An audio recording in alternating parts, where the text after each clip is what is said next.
Les bienfaits et la célébration du Mawlud. Allah est le premier à chanter les louanges du prophète Mohammed sallallahu alayhi wa sallam. Car en plus d'être son serviteur, il est le bien-aimé d'Allah. Le Seigneur n'a pas chanté les noblesses de sa lignée familiale, mais c'est sa moralité et sa bonté exceptionnelle que le Seigneur a loué. Tu es certes d'une moralité éminente. Dès lors, s'abreuver de la lumière du prophète devient la priorité, car les prêches et discours religieux rhétoriques ne sont plus d'actualité en cette période sombre de fin des temps, mais plutôt d'inculquer la lumière dans les âmes. Les croyants doivent être reconnaissants envers le prophète Mohammed, paix et salut sur lui, comme Allah subhanahu wa ta'ala le recommande dans le Coran. Ô vous qui croyez, priez sur lui et adressez-lui vos salutations. Ya ayyuhalladhina amanu sallu alayhi wa sallimu taslima. C'est pourquoi les élus d'Allah ont donné toute leur vie et préoccupation au prophète Mohammed, paix et salut sur lui. C'est dans ce contexte que Seyd Haj Malik Sy initia la célébration de la naissance du prophète au Sénégal. Les élus d'Allah ont su avec certitude que tout ce qu'ils font pour le prophète Mohammed sallallahu alayhi wa sallam engendrera toujours des bienfaits venant de leur Seigneur. C'est dans cette optique que Seyd Haj Malik a initié le Mawlud. Certains disent que le Mawlud est un bid'a, innovation non fondée dans l'islam, car on l'a créé après le prophète Mohammed, paix et salut sur lui. C'est parce qu'il voit seulement le cadre et non ce qui ressort durant cette nuit. Le prophète Mohammed, paix et salut sur lui, avait l'habitude de jeûner chaque lundi, jour de sa venue au monde. Et cela relève de la reconnaissance. Donc le prophète n'écarte jamais ceux qui pratiquent l'ordre divin. Autrement dit, ceux qui invoquent le nom d'Allah et prient sur son messager pendant sa nuit de naissance. Ceux qui connaissent Seyd Haj Malik, initiateur du Mawlud au Sénégal, savent qu'il ne fait rien sans le consentement du prophète, paix et salut sur lui. C'est cet accord qui favorise la présence du prophète Mohammed dans les nuits de Mawlud, si elles sont faites d'une manière reflétant sa sagesse. Ceux qui connaissent les élus d'Allah dans leur foi, leur dévotion, leur relation avec le prophète Mohammed sallallahu alayhi wa sallam et leur volonté savent qu'ils ne font rien sans le consentement du prophète. Pour préserver le contexte du Mawlud, on doit le faire à l'instar de ceux qui l'ont initié.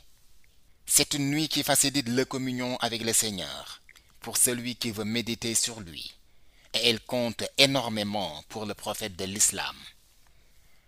La nuit du Mawlud peut raffiner la relation de celui qui la célèbre avec le prophète Mohammed, paix et salut sur lui, à tel point que le prophète atteste de cette relation dans le monde ghaïb.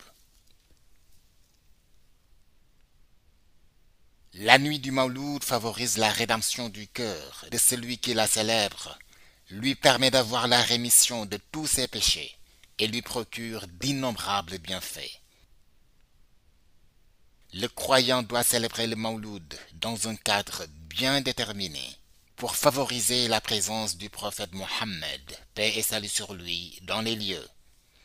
Le premier point est de tout faire pour que les pratiques durant cette nuit soient comme celles recommandées dans le Coran. Faire de sorte que l'assistant sache que le Mawlud est un événement de la communauté musulmane. Mais aussi de tout faire pour que les enseignements qui en découlent soient à l'instar de ceux du prophète. Célébrer la nuit de la naissance du prophète est important, mais savoir comment s'y comporter est primordial, car on ne doit pas tenir l'assistance en haleine avec un discours futile, autrement dit, des paroles qui ne relèvent pas du domaine des enseignements du prophète et qui font dormir plutôt que de faire méditer. Le croyant qui a l'intention de célébrer la nuit du Mawlud dans un lieu saint doit d'abord savoir les réalités qui en découlent pour ne pas s'autodétruire. Éviter les mauvais comportements comme de calomnier les gens est essentiel, plus particulièrement dans la nuit de la célébration de la naissance du prophète. De ne pas se réfugier dans des chambres à regarder ou à parler de futilité ou de boire du thé durant la nuit. Celui qui a l'ambition d'aller célébrer le Mawlud doit tout faire pour réunir toutes les conditions nécessaires pour pouvoir bénéficier des bienfaits. Pour le faire, il faut savoir que celui qui l'a initié ne veut pas des comportements qui ne plaisent pas à Allah. De tout faire pour éviter tout ce qui n'est pas en phase avec ce qu'aime le prophète. Celui qui célèbre le Mawlud dans les lieux saints ou sacrés doit s'armer de la sagesse avec beaucoup de concentration pour pouvoir bénéficier des enseignements donnés par le sage qui fait la causerie du Mawlud. Les élus d'Allah font de telle sorte que lorsque ils tiennent le discours durant la nuit de la célébration de la naissance du prophète, toutes leurs paroles ne sortent pas des enseignements du Coran, même s'ils n'ouvrent pas le livre.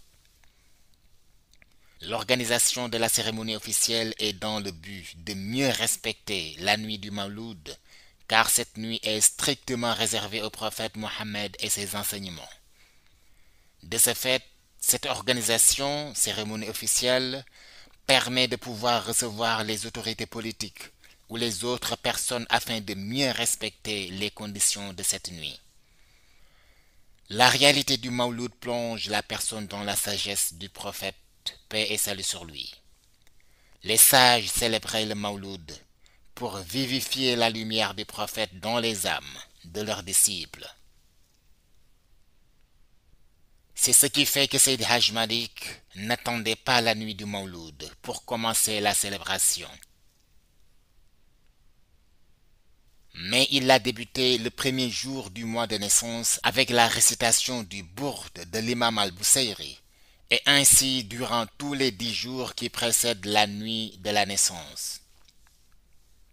Deux choses se cachent sur le Bourde. L'une est du côté de la Haqiqa et l'autre est du domaine de la Sharia. La Haqiqa est que Seydi Hajj Malik Sy a récité le Bourde dans le but de vivifier la lumière du prophète, mais aussi pour que ce livre soit garanti dans le monde Ghaib. Car tout ce qui est récité par les grands pôles secoureurs, les Aqtab, sera garanti par le monde Ghaib.